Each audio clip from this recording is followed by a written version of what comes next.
Hello and welcome to the video. आज हम discuss करने वाले हैं स्टॉक मार्केट बबल के बारे में, जो कि ऐसा टाइम है जबकि ये बर्स्ट होता है बबल, तो शेयर प्राइसेस जो है 40-50% या उससे भी ज़्यादा को नीचे आ जाते हैं। ये स्टॉक मार्केट बबल होता क्या है और इसको पहले से कैसे आइडेंटिफाई कर सकते हैं ताकि हम इसके इफ़ेक्ट से बच जाएं, और उस टाइम पर क्या स्ट्रैटेजी हम कर सकते हैं ताकि हमारे लॉसेस कम से कम हो, ये हम डिस्कस करेंगे आज की वीडियो में। सबसे पहली बात मैं यहाँ पर करेक्ट करना चाहूँगा कि कुछ सेकंड्स लेकर आप ये सोचिए कि आपने स्टॉक मार्केट में पैसा इन्वेस्ट क्यों किया है।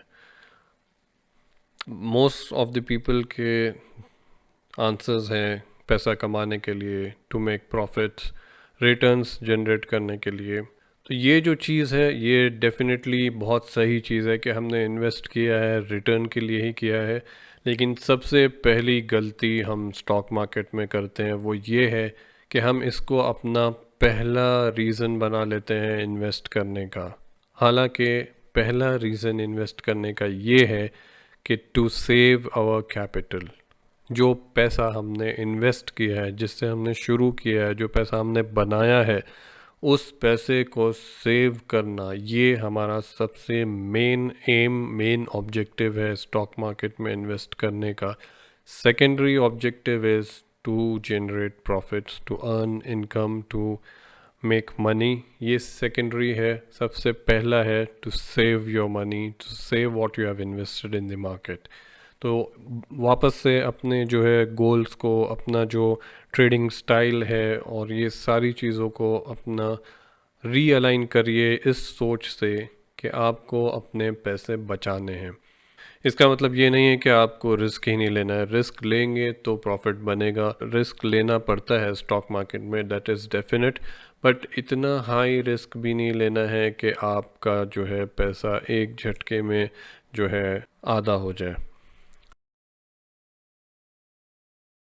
जैसे कि बलून में अगर आपने हवा भरी और एक पॉइंट पर आकर वो इतनी ज़्यादा हो जाती है कि वो बलून बर्स्ट कर जाता है, उसी तरह से जब स्टॉक मार्केट का ये बबल, जो कि बहुत एक्स्ट्रा ऑर्डिनरी इन्फ्लेशन प्राइस जो है इन्फ्लेट हो जाते हैं, उसके बाद जब ये बर्स्ट होता है तो काफ़ी नीचे को गिरावट आ जाती है और फिर ऊपर जाने के लिए स्टॉक जो है प्राइसेस टाइम लेते हैं। तो ये होता है स्टॉक मार्केट का बबल। ये आता किस वजह से है? ये मेनली इसी वजह से आता है कि बहुत ज़्यादा इन्फ्लेशन प्राइसेस में हो जाता है, बहुत ज़्यादा प्राइसेस जो है ऊपर की तरफ तेज़ी से जाते हैं, बहुत ज़्यादा पैसा मार्केट में कहीं से आ जाता है, और फिर जब ये पुल आउट करते हैं पैसा मार्केट से किसी वजह से, तो ये बबल जो है वो बर्स्ट हो जाता है।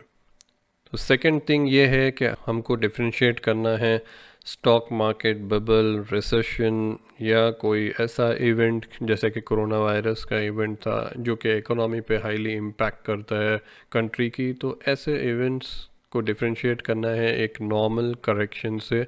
करेक्शन जब मार्केट में होता है तो उस टाइम पर ऐसा है कि ऑलमोस्ट 10% या उससे ज़्यादा को शेयर नीचे गिरते हैं, तो हम बोलते हैं कि करेक्शन हो गया। और बहुत ज़्यादा गिर जाए तो उसके पीछे ज़रूर कोई ना कोई बड़ी वजह होती है, या तो वो स्टॉक मार्केट का बबल बस्ट होता है, या तो वो रिसेशन होता है, और या तो उसके पीछे कोई एक ऐसा बड़ा इवेंट होता है जिसकी वजह से कि वो इतना बड़ा डाउनफॉल आता है। सो प्रैक्टिकली देखने अगर चार्ट पर जाएंगे, ये निफ्टी का चार्ट खुला हुआ है ट्रेडिंग व्यू प्लेटफॉर्म पर, इसमें डेली का चार्ट है ये।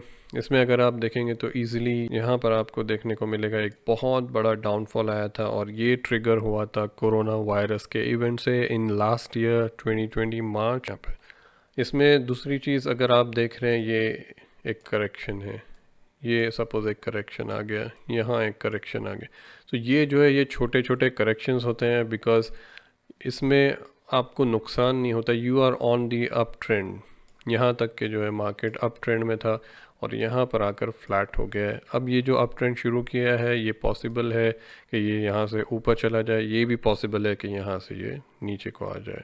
तो ये देखिए कि जो जो प्राइस जो है वो इस लेवल पे था, जबकि प्राइस इस लेवल पर था, दोबारा उस लेवल पर आने के लिए ये मार्च से लेकर ऑलमोस्ट दिसंबर, लाइक 9 मंथ्स जो है प्राइजेस नीचे की तरफ, और यही सिचुएशन होगी मोस्ट ऑफ द स्टॉक्स। अगर आप खोलेंगे कोई भी स्टॉक का चार्ट खोलेंगे तो उसमें मोस्टली यही सिचुएशन होगी कि स्टॉक्स ने काफ़ी लंबा टाइम लिया रिकवर होने, उस प्राइस पर दोबारा आने के लिए जिस पर से वो डाउनफॉल शुरू हुआ था इस पॉइंट से। ये मंथली चार्ट है निफ्टी का, इसमें हमको इजीली दिखने को मिलेगा कि कहाँ कहाँ मार्केट ने बड़ा करेक्शन आया है। वो ये था, ये पैच है और ये पैच। ये 2008 का जो रिसेशन आया था उसमें काफ़ी बड़ा डाउनफॉल देखने को मिला था, और उसके बाद बड़ा सा करेक्शन था 2016 में, और उसके बाद अभी 2020 में जो है एक काफ़ी बड़ा जो है फॉल, छोटे टाइम के लिए लेकिन काफ़ी बड़ा फॉल आया था, वो रिसेंट 2020 का था। तो ऐसे टाइम में आपको करना क्या है, पहली बात यह है कि इसको आइडेंटिफाई कैसे करना है। फर्स्ट आप जाकर अपना जो चार्ट है every week make it a habit to check the Nifty chart. Nifty में जाकर आप लॉन्ग टर्म के पीरियड में उसका चार्ट चेक कर लीजिए कि हिकेनाशी कैंडल में रेड बनना स्टार्ट हुआ है कि नहीं, what is the indication from Heikin Ashi candle. अगर आपने उसका वीडियो नहीं देखा है तो please go and watch here, जिससे आपको आइडिया हो जाएगा कि हिकेनाशी कैसे काम करता है। और वही मंथली चार्ट भी आप चेक कर लीजिए उसी टाइम में, so you will get an overall idea कि मार्केट का ट्रेंड किस तरफ है। उसी में आप फिर सेकंड थिंग 200 डे का ईएमए लगा लीजिए, तो आपको पता रहेगा कि मार्केट अब जो है अप ट्रेंड में है या कि डाउन ट्रेंड में है। सेकेंड थिंग 200 डे ईएमए आपको इसलिए भी काम करेगा, जैसे कि जब प्राइस डाउनफॉल आता है तो ये मोस्ट प्रॉब्ली 200 डे को टच करके वापस बाउंस बैक करता है। यहाँ पर आपने देखा इसने टच नहीं किया, लेकिन काफ़ी नज़दीक 200 डे के आकर फिर बाउंस बैक कर दिया। I think it's almost 150 EMA पे आकर बाउंस बैक कर दिया इसने। सो इसको आइडेंटिफाई करना कैसे है, आपको मंथली चार्ट खोल लेना है। जैसे यहाँ पर मंथली चार्ट खोला हुआ है, मंथली चार्ट में अगर आप देखेंगे कि इस तरह से जो है कोई इनडिसीजन कैंडल रेड कैंडल बन जाए, या इस तरह से छोटा ग्रीन कैंडल विद ऊपर और नीचे दोनों तरफ विक बन जाए, तो इसका मतलब ये है कि अब मार्केट जो है करेक्शन मोड में आ रहा है। सो आपको कॉशन हो जाना है, स्ट्रैटेजी वही करनी है कि लेस रिस्की ट्रेड्स उठाना है, छोटे टाइम के लिए लेना है, बहुत लॉन्ग टाइम के लिए नहीं उठाना है, और बहुत कॉशियसली इस चीज़ को मॉनिटर करना है कि डेली क्या मूवमेंट हो रहा है। अगर आपको लगे ये शेयर में उसके चार्ट्स के हिसाब से कि वो नहीं ऊपर जा सकता, so definitely sell it off with 1 और 2% लॉस और बैठ जाइए आप पूरे साल में अगर आप 50% प्रॉफिट बनाते हैं तो 20% लॉस भी खाएंगे तो you will be in 30% profit. तो don't worry of losses, but wait for the right opportunity to invest and earn more profit. So don't take ad hoc decisions और without any basis decisions, या सिर्फ intuition के basis पर बहुत high risk लेकर। Time को समझिए कि कैसा है और उसके बाद ट्रेड कीजिए। आपने देखा होगा कि प्लेन्स जब उड़ते हैं तो विंड डायरेक्शन का ख्याल रखा जाता है, उसी तरह से सेलिंग में जो है एयर की डायरेक्शन, टाइड्स की डायरेक्शन का ख्याल रखा जाता है कि कैसा है। तो इसी तरह से शेयर मार्केट में भी आपको डायरेक्शन का ख्याल रखना है कि अभी मार्केट की डायरेक्शन किस तरफ है और उसके हिसाब से अपने ट्रेड्स को प्लेस करना है। एंड डोंट वरी कि आप ट्रेड नहीं कर रहे हैं। एक्चुअली जिनको ट्रेड करने की आदत हो जाती है वो इस तरह से हाथ में खुजली होते रहती है कि just to place some trade, और to place it's like a betting हो जाती है वो कि कुछ तो पैसा लगा देंगे, हो सकता है कुछ तो मिल जाए। तो इस तरह की आदत से बचिए। Without any good reason, without any strong basis, do not invest your money when the tide is in the opposite direction. जबकि डाउनफॉल आपने देख लिया है कि मंथली चार्ट में या वीकली चार्ट में जो है ये सिग्नल सही नहीं बता रहा है, उस टाइम पर हाई रिस्क और विदाउट स्ट्रॉन्ग बेसिस अपने ट्रेड प्लेस करने से बचिए। जब ये अप ट्रेंड में है, जैसे यहाँ से जो अप ट्रेंड चल रहा था, यहाँ पर आप जो है रिस्क ले सकते हैं, लॉन्ग टर्म शेयर्स पे खेल सकते हैं और हाई रिस्क भी ले सकते हैं, एक एक शेयर में ज़्यादा पैसा भी डाल सकते हैं। तो यहाँ पर वो रिस्क ले सकते हैं, लेकिन ऐसे पॉइंट्स पर आप वो रिस्क नहीं ले सकते हैं। So that is the thing.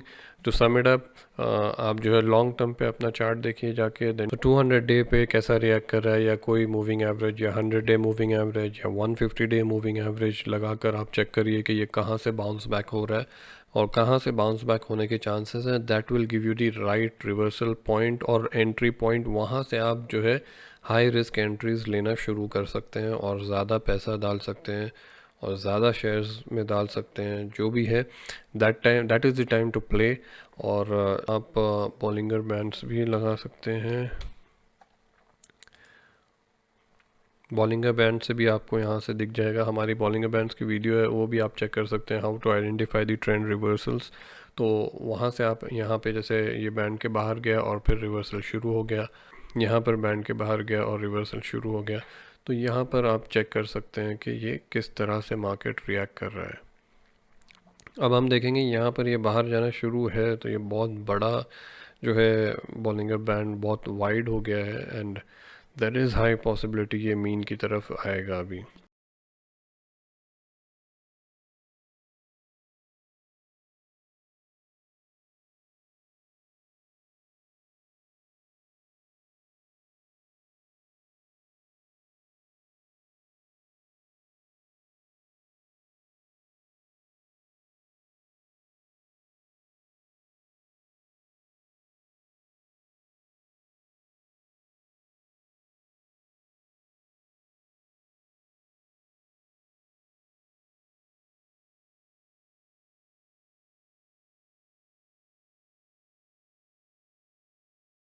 अगर कोई भी क्वेश्चन है please comment in the comment box. So hope you have like the video, please like comment share and subscribe and we'll see you in the next video with some new technical indicator, and until then take care, goodbye.